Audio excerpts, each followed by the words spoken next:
காவற்சாலையின் முற்றத்திலே எரேமியா. நேபுகாத் நேச்சாரின் 18ஆம் வருஷத்துக்கு சரியான யூதாவின் ராஜாவாகிய சிதேக்கியா அரசாண்ட 10ஆம் வருஷத்தில் கர்த்தரால் எரேமியாவுக்கு உண்டான வார்த்தை. அப்பொழுது பாபிலோன் ராஜாவின் சேனை எருசலேமை முற்றுகை போட்டிருந்தது.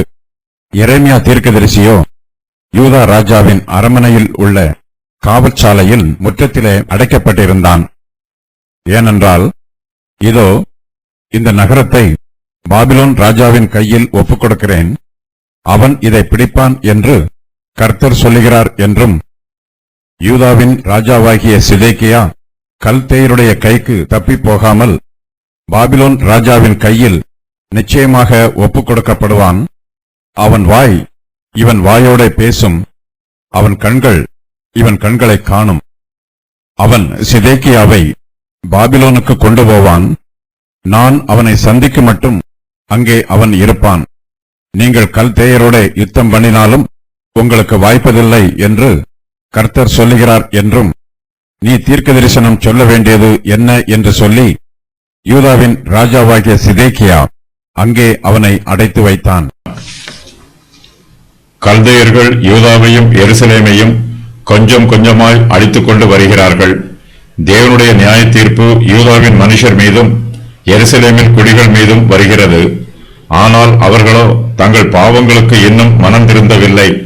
சிதேக்கியா ராஜா அரசாண்ட 11ஆம் வருஷத்திலே எருசலேம் முற்றிலுமாய் அழிந்து போயிற்று. இந்த வசன பகுதியில் சிதேக்கியா அரசாண்ட 10ஆம் வருஷத்தில் நடைபெற்ற சம்பவம் எழுதப்பட்டிருக்கிறது. பாபிலோன் தேசத்து ராஜாவும் அவருடைய சேனையும் எருசலேமை முற்றுகை போட்டிருக்கிறார்கள். முற்றுகை பலமாயிருக்கிறது. எருசலேம் நகரமும் யூதா ராஜாவின் அரமனையும் பாபிலோன் ராஜாவின் கையில் ஒப்புக் கொடுக்கப்படும் என்று எரேமியா தீர்க்க தரிசனமாய் சொன்னார். எருசலேம் கர்த்தருடைய நகரம். கர்த்தரே எருசலேமை இதுவரையிலும் பாதுகாத்து வந்தார். ஆனால் எருசலேமின் குடிகள் கர்த்தருக்கு விரோதமாய் பாவம் செய்கிறார்கள். ஆகையினால் கர்த்தர் யூதாவின் மனுஷர் மீது கோபப்பட்டு எருசலேமுக்கு தாம் கொடுத்த பாதுகாப்பை விலக்கிக் கொள்கிறார். சிதேக்கியா பாபிலோன் ராஜாவின் கைகளில் அகப்படாமல் தப்பித்து ஓடுகிறான். ஆனாலும் பாபிலோனின் சேனையில் உள்ளவர்கள் சிதேக்கியா ராஜாவை பின்தொடர்ந்து பிடிக்கிறார்கள். சிதேக்கியாவை கைது பண்ணி பாபிலோன் ராஜாவின் கைகளில் ஒப்புக் கொடுக்கிறார்கள். பாபிலோன் ராஜா சிதேக்கியாவுக்கு தண்டனை கொடுக்கிறான். அவனுடைய அழிவை அறிவிக்கிறான். அவன் வாய் இவன் வாயோட பேசும், அவன் கண்கள் இவன் கண்களை காணும் என்று கர்த்தர் சொன்ன வாக்கியம் நிறைவேறிற்று. இதோ இந்த நகரத்தை பாபிலோன் ராஜாவின் கையில் ஒப்புக் கொடுக்கிறேன், அவன் இதை பிடிப்பான் என்று கர்த்தர் சொல்லுகிறார் என்றும், யூதாவின் ராஜாவாகிய சிதேக்கியா கல்தேயருடைய கைக்கு தப்பி போகாமல் பாபிலோன் ராஜாவின் கையில் நிச்சயமாக ஒப்புக் கொடுக்கப்படுவான் என்று கர்த்தர் தம்முடைய வார்த்தைகளை எரேமியா மூலமாய் அறிவித்தார். அவன் சிதேக்கியாவை பாபிலோனுக்கு கொண்டு போவான், நான் அவனை சந்திக்கும் மட்டும் அங்கே அவன் இருப்பான் என்றும் கர்த்தர் சொன்னார். கர்த்தர் சொன்ன பிரகாரமாக நேபுகாத் நேச்சார் சிதேக்கியாவை பாபிலோனுக்கு சிறைப்பிடித்து கொண்டு போனான். சிதேக்கியா பாபிலோன் தேசத்திலே சாகும் வரையிலும் சிறையில் அடைக்கப்பட்டிருந்தான். சிதேக்கியாவுக்கு இயற்கையான மரணம் உண்டாயிற்று. கர்த்தர் சிதேக்கியாவின் ஜீவனை எடுத்துக் கொள்வதற்கு முன்பாகவே நேபுகாத் நேச்சார் சிதேக்கியாவின் கண்களை தோண்டி எடுத்து அவனை குருடாக்கி விட்டான். சிதேக்கியாவின் வாழ்க்கை மிகவும் பரிதாபமாய் இருந்தது. அவனுடைய முடிவும் பரிதாபமாய் முடிந்தது. நீங்கள் கல்தேயரோட யுத்தம் பண்ணினாலும் உங்களுக்கு வாய்ப்பதில்லை என்று கர்த்தர் சொல்லுகிறார் என்று எரேமியா தீர்க்க தரிசனம் சொன்னார். இதன் நிமித்தமாய் யூதாவின் ராஜாவாகிய சிதேக்கியா எரேமியாவை தன்னுடைய அரமனையில் உள்ள காவற்சாலையின் முற்றத்திலே அடைத்து வைத்தான். எரேமியா யூதாவின் ராஜாவுக்கு விரோதமாகவும் யூதா தேசத்திற்கு விரோதமாகவும் கர்த்தருடைய வார்த்தையை சொன்னதினால் யூதாவின் மனுஷரும் எருசலேமின் குடிகளும் எரேமியாவின் மீது அதிகமாய் கோபப்பட்டார்கள். தேசத்தில் எரேமியாவுக்கு விரோதமாக கலகம் உண்டாகும் என்று நினைத்து சிதேக்கியா எரேமியாவை தன் அரமனையில் உள்ள காவற்சாலையின் முற்றத்திலே அடைத்து வைத்தான். யூதா ஜனங்களின் கைகளில் இருந்து எரேமியாவை பாதுகாத்தான். தன் தேவனாகிய கர்த்தரின் பார்வைக்கு பொல்லாப்பானதை செய்தான்.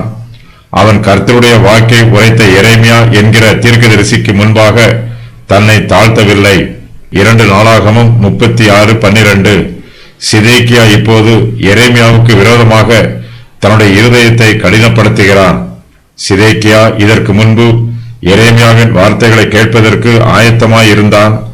எரேமியாவை கர்த்தருடைய தீர்க்கதரிசி என்று அங்கீகரித்தான். நீர் எங்களுக்காக கர்த்தரிடத்தில் விசாரியும், பாபிலோன் ராஜாவாகிய நேபுகாத் நேச்சார் எங்களுக்கு விரோதமாய் யுத்தம் செய்கிறான்.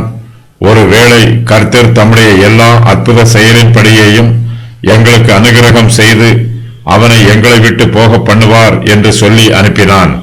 எரேமியா 21:2. எரேமியாவோ, இதோ இந்த நகரத்தை பாபிலோன் ராஜாவின் கையில் ஒப்புக் கொடுக்கிறேன், அவன் இதை பிடிப்பான் என்று கர்த்தருடைய வார்த்தையை சொன்னார். எரேமியா கர்த்தருடைய வார்த்தையை சொன்னதின் நிமித்தமாய் சிதேக்கியா ராஜாவின் மீது கோபப்பட்டு எரேமியாவை தன் அரண்மனையில் உள்ள காவற்சாலையின் முற்றத்திலே அடைத்து விடுகிறான்.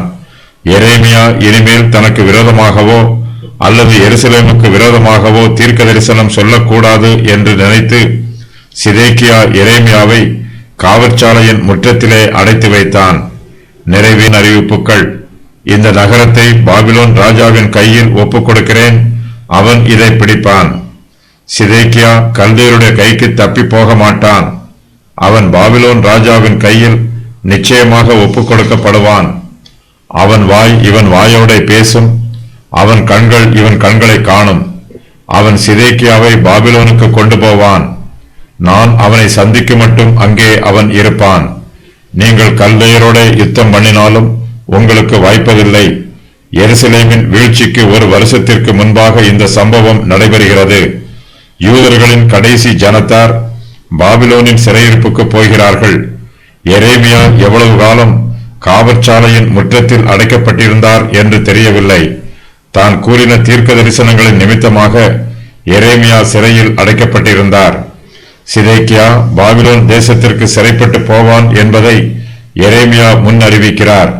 சிதேக்கியா பாபிலோனை காணமாட்டான் என்றும், ஆனாலும் அங்கே அவன் சாவான் என்றும் எசேக்கியேல் தீர்க்க தரிசனம் கூறியிருக்கிறார். 2 தீர்க்க தரிசனங்களும் மெய்யாய் நிறைவேறின. சிதேக்கியா பாபிலோனுக்கு கொண்டு போகப்பட்டான். அங்கு அவனுடைய கண்கள் பிடுங்கப்பட்டதினால் அவனால் பாபிலோனை காண முடியவில்லை.